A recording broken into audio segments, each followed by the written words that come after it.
جی بسم اللہ الرحمن الرحیم، السلام علیکم ناظرین، دا فریڈم ٹی وی سے آپ کا میزبان اعتزاز ابراہیم آپ کی خدمت میں حاضر ہے۔ ناظرین اس وقت ہم لبرٹی چوک میں موجود ہیں، جہاں پر یوم تکبیر 28 مئی کا آج جشن منایا جا رہا ہے مسلم لیگ نون کی طرف سے۔ آپ دیکھ سکتے ہیں کہ یہ لبرٹی کے مناظر ہیں، جہاں پر مسلم لیگ کے کارکنان بڑی تعداد میں یہاں پر آنا شروع ہو چکے ہیں۔ یہاں پر مریم نواز کا جو خطاب بھی یہاں پر ہوگا، کارکن کافی زیادہ پرجوش ہے، کیونکہ آج 28 مئی یوم تکبیر ہے، جس دن پاکستان جو ہے ایٹمی قوت بنا۔ یہاں پر کافی زیادہ کارکن آ رہے ہیں، جشن کا ماحول کریٹ کیا جا رہا ہے، پارٹی ڈرانے لگائے جا رہے ہیں۔ کارکن موجود ہیں، ان سے بات کرتے ہیں۔ جی سر، کیا کہنا چاہیں گے؟ دیکھیے 28 مئی کو میاں صاحب نے دھماکے کر کے پاکستان کا قوم فخر سے اور انڈیا کو منہ توڑ جواب دیا، اور آج اسی خوشی کے اندر ہم سب لوگ میاں صاحب کے ساتھ شانہ بشانہ کھڑے ہیں، اور آج بڑی فخر کی بات ہے۔ اور میڈیا والوں کا بھی شکر گزار ہیں کہ وہ بھی ہمارے کہاں سے ہیں؟ اوان مارکیٹ UC 242 سے۔ اچھا، میاں صاحب تو واپس نہیں آ رہے تھے، تسی آ گئے ہو؟ سر میاں صاحب ادھر ہی ہیں، میاں شہباز شریف ادھر ہیں، وہ سب ان کے نمائندے ادھر ہیں، ان کے ورکر ادھر ہیں، اور ان کو ہم وہاں سے سپورٹ کریں انشاءاللہ جب الیکشن ہو کے میاں صاحب ادھر ہی ہوں گے۔ السلام علیکم، تاجدار ختم زندہ آباد۔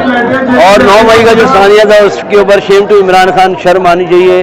شہداؤں کی یادگاریں آپ نے جلائی ہیں، غلط کام کیا ہے، اور نیو جنریشن کو آپ نے سکھایا ہے، ان کا فیوچر خراب کیا ہے، کتنی غلط بات ہے، اور ان کے پیچھے کوئی نہیں آئے گا، ٹھیک ہے نا۔ لیکن میں افواج پاکستان سے اور عدلیہ سے ریکویسٹ کروں گا، بچوں کو ان کے فیوچر خراب ہونے سے روکیں، ان کو معافی دی جائے، ان کو تلافی دی جائے، سزا ان کو دی جائے جنہوں نے ان کو سکھایا ہے، ٹھیک ہے۔ اور 9 مئی اس کے 9 مئی کے حوالے سے کہوں گا غلط کیا ہے انہوں نے۔ اچھا، توڑ پھوڑ کے حوالے سے تو آپ کا بھی نام آتا ہے کہ آپ نے بھی کیا، میں نے سزا بھگتی ہے نا، تو یہ بھی سزا بھگتے ہیں عمران خان جو لوگوں کو اکثر ہے، ماڈل ٹاؤن میں گاڑیاں شاڑیاں بالکل کیا۔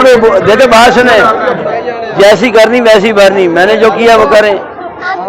اچھا، تو ابھی آپ کے قائد تو پہنچے نہیں ہیں، پاکستان کارکنان یہاں پہ پہنچ کے کیا کہنا ہے؟ آپ کا تعلق سوشل میڈیا سے نہیں لگتا، مجھے لگتا PTI سے تعلق ہے آپ کا۔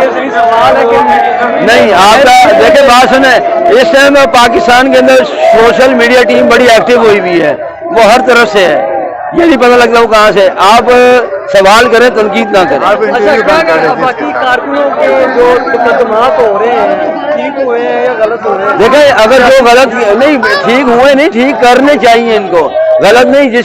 جس نے جو کام کیا پاکستان کے املاک کو توڑا ہے، شہداؤں کے جو انہوں نے جذبات مجروح کی ہیں، ان کو سزا ملنی چاہیے، اور سب سے بڑی سزا ان کو ملے جنہوں نے ان کو سکھایا نیو جنریشن کو۔ پاکستان زندہ باد، پاک فوج زندہ باد۔